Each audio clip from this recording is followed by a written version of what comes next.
लेकिन वो माने नहीं। तो दिए मुख्य गण संग तब विदा की त्रिपुरा। मुख्य गणों को मैया सती के साथ भगवान शंकर ने भेज दिया और विदा कर दिया। अब जब विदा किया, मैया सती अपने पिता के यहाँ पहुंचती हैं। पिता के यहाँ पहुंची तो पहुंच करके कोई मिलने वाला सही से नहीं था। दक्ष त्रास काहू न सन्मानी। दक्ष की इतनी त्रासदी, इतना भय था कि मैया सती से कोई बोलने वाला नहीं है। तुलसीदास जी कवितावली में कहते हैं, आवत ही हर से नहीं, नैनन नहीं स्नेह, तुलसी तहां न जाइए, कंचन बरसे ने। आवत ही हर्षे नहीं, नैनन नहीं स्नेह, तुलसी तहां न जाइए, चाहे कंचन बरसे ने। आने से यदि सामने वाला व्यक्ति हर्ष उल्लास नहीं हो रहा तो वहां जाना नहीं चाहिए। आवत ही हर्षे नैनन अधिक स्नेह, वहां जाना चाहिए। अब बहुत लोग तो ऐसे होते हैं, आप पहुंचो आगे भैया, चलो आ गए, अच्छा रहा, आप तो आ ही गए, बढ़िया। शब्द वही है लेकिन भाव दूसरा है। और जिसका स्नेह है, अरे आपकी तो प्रतीक्षा की प्रभु, आप आगे हम धन हो। और वही शब्दों को कह दिया जाए कि हाँ आप, अरे आप आ गए, अच्छी बात है, आओ आओ, हम जानते थे कि आप आएंगे। मैया सती जाती है लेकिन कोई उनसे बोलता नहीं है। बोलता कौन है? सादर भले मिली एक माता, भगनी मिली बहुत मुस्कान।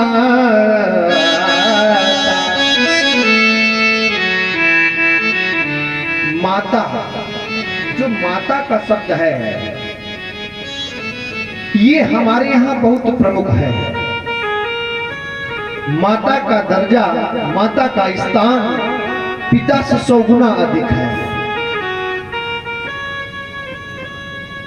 ये जो मां है, परमात्मा, मां का प्रयोग कहां है? परमात्मा, आत्मा, महात्मा, ये सब अगर है तो मां से है। करहूं सदा तिन कै रखवारी, करहूं सदा तिन कै रखवारी, कै रखवारी, करहूं सदा तिन कै रखवारी, करहूं सदा कै रखवारी, जिन बालक राखे मातारी, जिन बालक राखे मातारी।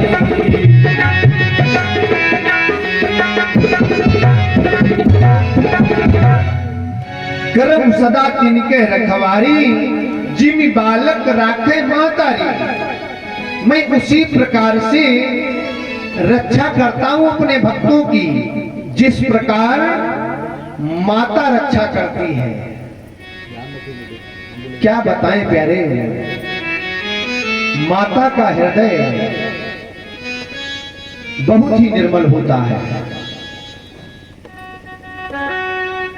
पुत्र विश्व के लिए गलत हो, संसार के लिए गलत हो, लेकिन एक माता ऐसी है उसके लिए उसका पुत्र सबसे अच्छा है। एक घटना याद आ गई। एक व्यक्ति को फांसी की सजा हो गई कारागार में।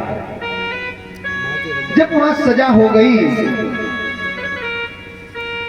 तो सभी लोग रो रहे थे। वहां पत्नी भी थी, वो भी रो रही थी, भाई थे वो भी रो रहे थे, पिता थे वो भी रो रहा था, उसके जो बेटे थे वो भी रो रहे थे। जो न्यायाधीश था उसने कहा, क्यों रो रहे हो? बोले हमारे बेटे को फांसी हो गई, हमारे भैया को फांसी हो गई है।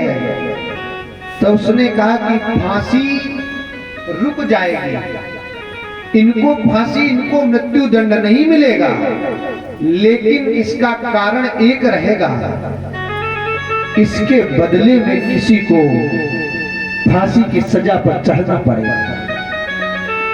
प्यारे सब तो रो ही रहे थे, लेकिन माता अपना आंचल फैलाकर कह रही थी, मेरे प्राण ले लो, लेकिन मेरे पुत्र को जीवन दान दे दो। पत्नी नहीं आगे आई। पत्नी ने कहा कि अगर हम अपने प्राण दे देंगे, मेरे बच्चों का क्या होगा? पिता ने कहा कि हमारे नाती हैं, इनकी रक्षा कौन करेगा? लेकिन माता रो रो कर, चीख चीख कर कह रही थी कि मेरे प्राण ले लो, मेरे प्राण ले लो, और मेरे बच्चे के प्राण मेरी झोली में दे दो। जब मैं छोटा सा था, तब मैया मुझे दूध पिलाती थी। सभी के साथ यही हुआ है। कभी कभी मैं रोने लगता, मेरी मैया भी रोने लगती थी। जब कभी कभी मैं हंसने लगता, मेरी मैया भी हंसने लगती थी। माँ के लिए कहने के लिए शब्द नहीं है। माँ की क्षमता किससे की जाए? हमें नहीं लगता कि हिंदी शब्दकोश में ऐसा कोई शब्द बना है, ऐसा कोई चरित्र, ऐसा कोई उदाहरण है जो माँ के समकक्ष रखा जाए। आज बहनें नहीं मिली,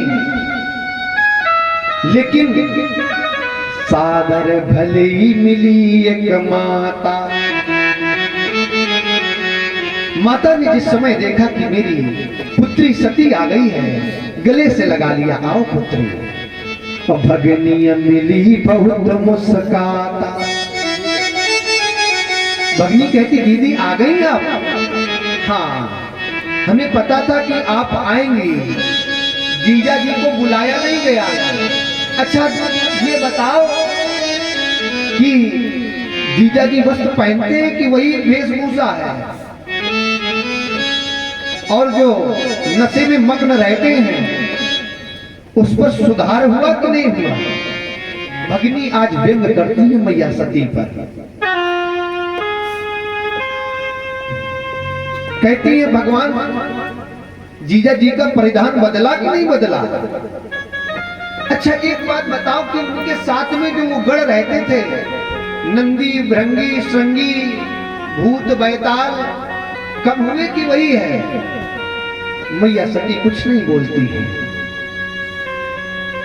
बोले कि अभी भी वो भस्म लपेटते होंगे मुर्दों की। भगनी व्यंग करती और कहती है कि चलो आ गई। सती को अच्छा नहीं लगा ये व्यवहार, मैया सती को अच्छा नहीं लगा। मैया सती ने कहा कि मां, हम जाकर के यज्ञशाला में जरा देखें। मैया सती चलती हैं और यज्ञशाला की ओर, यज्ञशाला में देखा है। वैसे भी बहुत दुख था पहले से भी, क्योंकि भगवान शंकर छोड़ चुके थे, त्याग चुके थे, सही से बात नहीं करते थे मैया सती से। यद्यपि जग दारुण दुख नाना, सबते कठिन जाति अवमाना। दुख तो संसार में बहुत है, सबते कठिन जाति अवमाना। सबसे कठिन दुख क्या है? जाति का अर्थ यहाँ क्या है? कोई वर्ण विशेष से नहीं है। जाति का अर्थ यहाँ आत्म से है। जैसे अपना बंधु या अपना पुत्र जब कष्ट देता है तो वो बताने के काबिल नहीं होता है। सीने में फफोले पड़ गए पसीने के दाग से और घर ही में आग लग गई घर के चिराग से।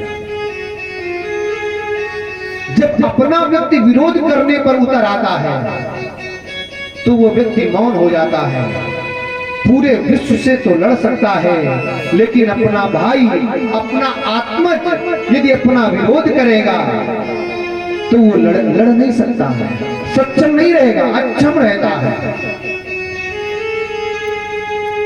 रावण ने एक नीति बताई थी लक्ष्मण को। एक नीति बताई थी, विद्यते गोष संपन्नम विद्यते ज्ञातितो भयम विद्यते स्त्री चापल्यम विद्यते ब्राह्मण तपः। इसको जरा सरल कर दें। विद्यते गोष संपन्नम, जिस राज्य में गौओं की सेवा होती है वो राज्य सर्वश्रेष्ठ हो जाता है ऊंचाई की ओर। विद्यते ज्ञातितो भयम, संसार में आपको किसी से भय नहीं है, भय उसी से है जो आपके हृदय की बात जानता है। और सामने वाला व्यक्ति कितना भी सबल हो, लेकिन यदि आपको सही ढंग से पहचानता नहीं तो विरोध करने में सक्षम नहीं, अक्षम रहेगा। तो विद्यते ज्ञातितो भयम, रावण को भय हुआ विभीषण से, सभी लोग जानते हैं कथा में। विद्यते स्त्री चापल्यम, कहना नहीं चाहूंगा, स्त्री चाहे जो भी हो चपलता रहती है। विद्यते ब्राह्मण तपा, ब्राह्मण चाहे जैसा भी हो थोड़ा ना बहुत तो तप रहता ही है। इसलिए मैया सती चलती हैं और चल करके यज्ञशाला का निरीक्षण करती हैं। अपमान होता है, क्यों दुख होता है? अपनी बहनें अपना अपमान कर रही हैं, हमारे पिता हमारा अपमान कर रहे हैं। वहां देखा ब्रह्मा का स्थान था, विष्णु का स्थान था, सारे देवताओं के स्थान अलग अलग थे, लेकिन आज भगवान शंकर का स्थान कहीं पर नहीं था। मैया सती ने ज्यों ही ये दृश्य देखा, मानो शरीर एक ज्वालामुखी सी आग भड़क उठी मैया के शरीर से, और कहने लगी, सुनाऊं सभासद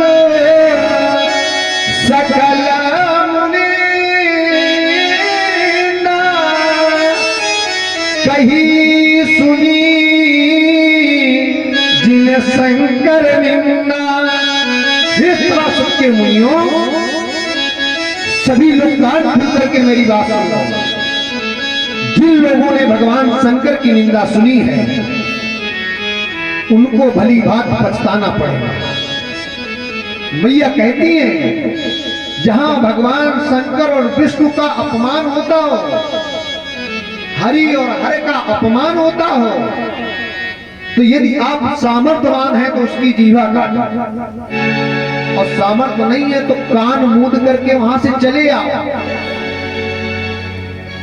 मैया ने कहा कि सभी को, सारे सभासदों को इसका परिणाम भुगतने को मिलेगा। और सती मैया ने पति का अपमान सहन नहीं हुआ और तुरंत ही योग आग प्रकट करके अपने शरीर को जला दिया। किसके वियोग में? पति के अपमान में। क्योंकि भगवान शंकर कैसे हैं? जगत आत्मा महेश पुरारी, जगत जनक सबके हितकारी, सबके हितकारी।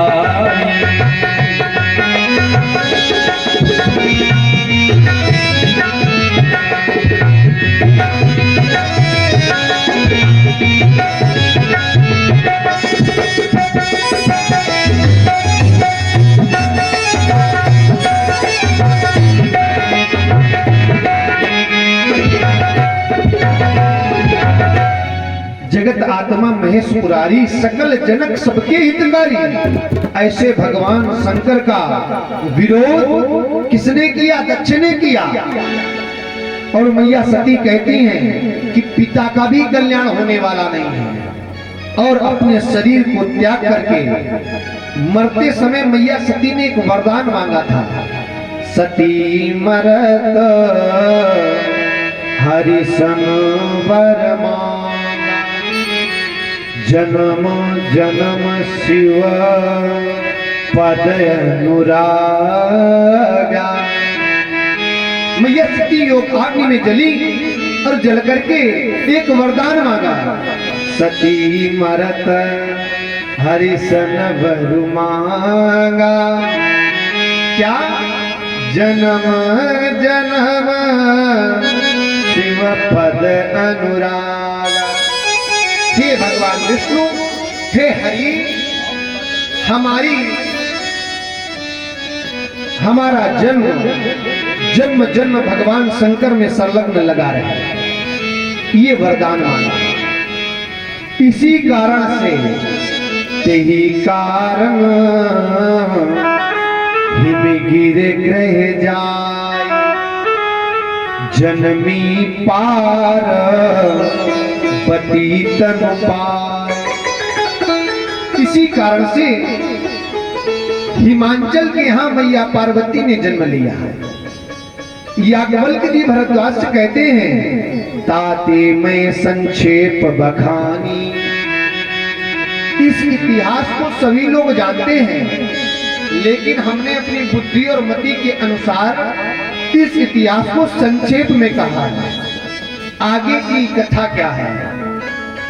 सती मरत हरिशन वर मांगा, जन्म जन्म शिव पद अनुरागा। भगवान शंकर के चरणों में मेरा जन्म हो, मेरी प्रेरणा हो, वो हमारे जीवन साथी बने। इसी कारण से मैया का जन्म दोबारा हिमांचल के यहाँ पार्वती के रूप में हुआ। हिमांचल की पत्नी का नाम था मैना। जन्म हुआ, पुत्री बड़ी हुई, बड़ी होकर के एक दिन का जब समय आया तो उस समय देखते हैं नारद जी जा रहे थे। नारद, जिसकी बात कभी रद ना हो वो है नारद।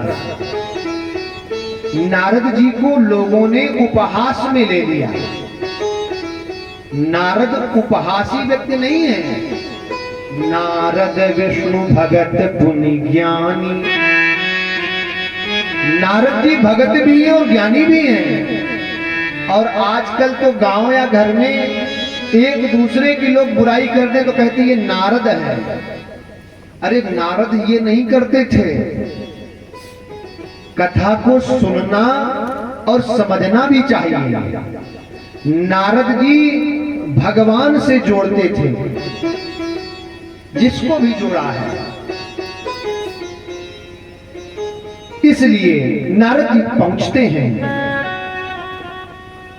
जो ही नारद जी गए, हिमांचल ने वंदना की, प्रणाम किया, अभिनंदन किया। और वो अभिनंदन प्रणाम अतिथि देवो भव, मातृ देवो भव, पितृ देवो भव के शाश्वत सूत्रों को अपनाते हुए उन्होंने प्रणाम किया और आदर किया, सत्कार किया। इसीलिए कहते हैं हमारे यहाँ कोई अतिथि आए, कैसा भी हो, उसका सम्मान करना चाहिए। अतिथि यदि हमारे यहाँ से निराश होकर लौटता है तो लक्ष्मी क्षीण होती है। अच्छी बात है, अतिथि का निराश होकर घर से नहीं लौटना चाहिए। यही पद्धति है। पहले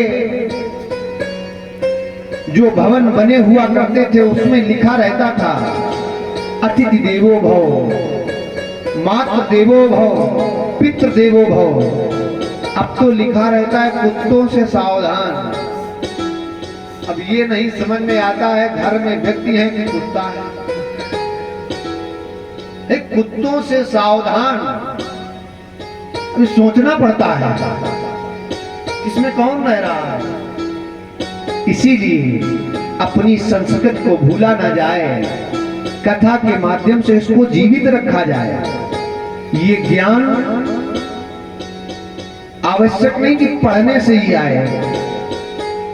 हर्षित एक अच्छी बात है, ये जो विद्या है ये पढ़ने से नहीं आती है, कोर्स पढ़ने से आता है। और विद्या ब्राह्मण के पास गई, ब्राह्मणों के पास स्वयं में विद्या ब्राह्मणो हतो माझ गांव। हे ब्राह्मण, आप अपनी शरण में हमें रख लें। और रामचरितमानस प्रमाणित करती है कि गुरु ग्रह पढ़न गए रघुराय,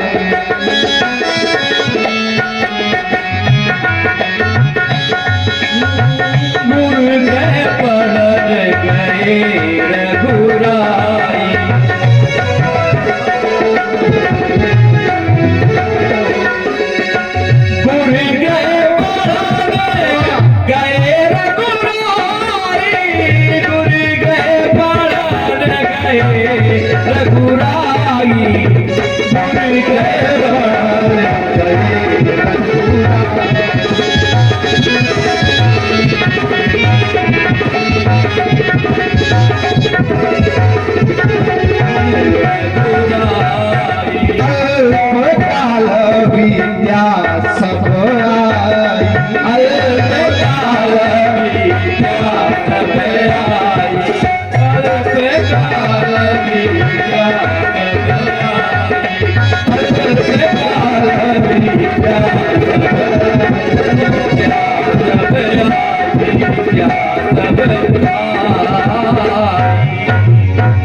हृदय से तुम्हारे लिए आशीर्वाद निकलता है और साक्षात भागवत और रामचरितमानस दोनों सामने रखी है। प्रार्थना यही करेंगे कि तुम जो ऊंचाई को छूना चाहते हो वो जल्द ही मिल जाए। इसलिए अल्पकाल विद्या सब आई, विद्या पाई नहीं, विद्या सब आई। तो विद्या आती है, विद्या साधना का विषय है। इसलिए इस चौपाई का गान यदि बच्चे करते हैं तो उनको शीघ्रता से विद्या की प्राप्ति होती है। अब ये नहीं कि पढ़े ही ना, बिल्कुल इस चौपाई का गान 11 या 21 बार करना चाहिए। और इस चौपाई को हम भी गुनगुनाया करते हैं, हमारे गुरुदेव के द्वारा बताया गया है। बच्चों की बुद्धि तीव्र हो जाती है इस चौपाई का गान करने से, स्वयं में चक्षु खुल जाते हैं। इसलिए विद्या का विषय है। तो नारद जी इधर आते हैं और आकर के उन्होंने पूजन किया, अभिवादन किया, उनको बैठाला। कहने लगे त्रिकालक सर्वज्ञ तुम, गति सर्वज्ञ तुम्हारी, कहूं सुता के दोष गुण, मुनि बर हृदय विचार। ही नारद जी, माताओं का ये स्वभाव होता है, कोई बाबा जी आ जाएं या ऋषि आ जाएं तो मैया कहने लगती हैं कि भगवान आप हमारा हाथ देख लो या हमारे पुत्र का देख लो, नौकरी लगेगी कि नहीं लगेगी। ये स्वभाव है। लेकिन यदि हमें सच्चे साधु की पहचान करनी हो तो कैसे करनी पड़ेगी? सच्चे साधु की पहचान हम आप लोगों को बता दें। साधु असली है कि नकली है, यदि जानना है तो कैसे जानेंगे हम? साधु की साधुता को यदि जानना है, उसके सामने आप बैठे और बैठ करके वो प्रपंच की बातें करने लगे तो आप समझ जाओ ये साधु नहीं है। और यदि वो परमात्मा की बात करने लगे तो जान जाओ कि असली साधु यही है। क्योंकि हानि लाभ जीवन मरण जस अप जस विधिहार, ये 6 चीजें भगवान के हाथ में है, विधाता के हाथ में। हानि लाभ जीवन मरण जस अपयस विधिहार। कहते वशिष्ठ जी, सुनो भरत भावी प्रबल। ये भावी जो है प्रबल है। हानि और लाभ जीवन मरण ये सब विधाता के हाथ में है। लेकिन मैया जब नारद जी से पूछती है तो नारद जी बताते हैं मैया क्या कि इसके गुण और दोषों को आप बखान करके बताइए, क्योंकि आप तो सब जानते हैं, आप त्रिकालज्ञ हैं और आपकी जो गति है वो सर्वज्ञ है। नारद जी विचार करते हैं, कहे मुनि भी हसी गूढ़ मृदुबानी, असुता तुम्हारा सकल गुण खान। बहुत गूढ़ वाणी से कहे मुनि भी हसी गूढ़ मृदुबानी, सुता तुम्हारी सकल गुण खानी। हे मैना, तुम्हारी जो पुत्री है ये गुणों की खान है। गुण क्या क्या बताएं, ये तो खान है। लोग नहीं कहते क्या खजाना निकला है, तो ये खजाना है गुणों का। लेकिन नारद जी कहते हैं, सब लक्षण संपन्न कुमारी, अहुई संतत पियही प्यारी। हे मैना, ये सारे लक्षणों से सुलक्षित है और अपने पति को बहुत प्यारी होगी। लेकिन माता कहती है कि गुण बताओ, दोष बताओ, क्या दोष है? बेटी में कोई दोष तो नहीं रह गया? माताओं का स्वभाव होता है। नारद जी कहते हैं दोष है ही नहीं तो हम बताएं क्या? कोई दोष नहीं है, कुछ तो बता दो। हो सकता है कुछ एक दो तो दोष होंगे। नारद जी कहते नहीं है। अब जब मैया बार बार कहती है कि दोष बता दो, दोष बता दो, तो नारद जी कहते हैं कि इसमें तो दोष नहीं, लेकिन जो इनके पति मिलेंगे उनमें दोष है। इनका दूल्हा मिली है निपट गंवार लिखल बा, गौरा के हथवा में बार बार लिखल बा।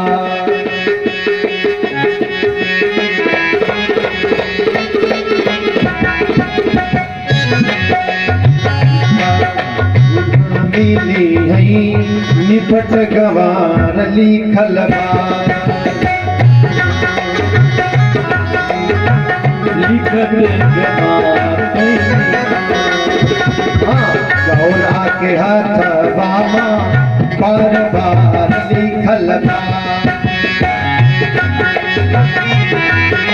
और कहते हैं राहे के खातिर घर द्वार लिखल बा, राहे के खातिर गौरा के हथवा में बार बार लिखल बा।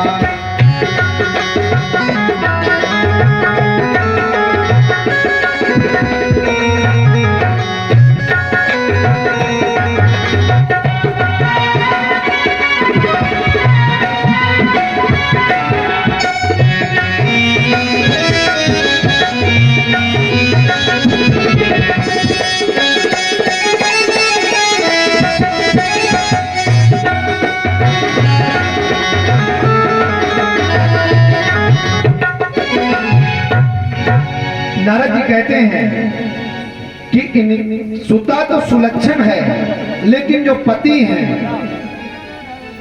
उनके अवगुण सुनो। समझ में आ रही है कथा आप लोगों के? समझ में आ रही है? पति के अवगुण बताते हैं।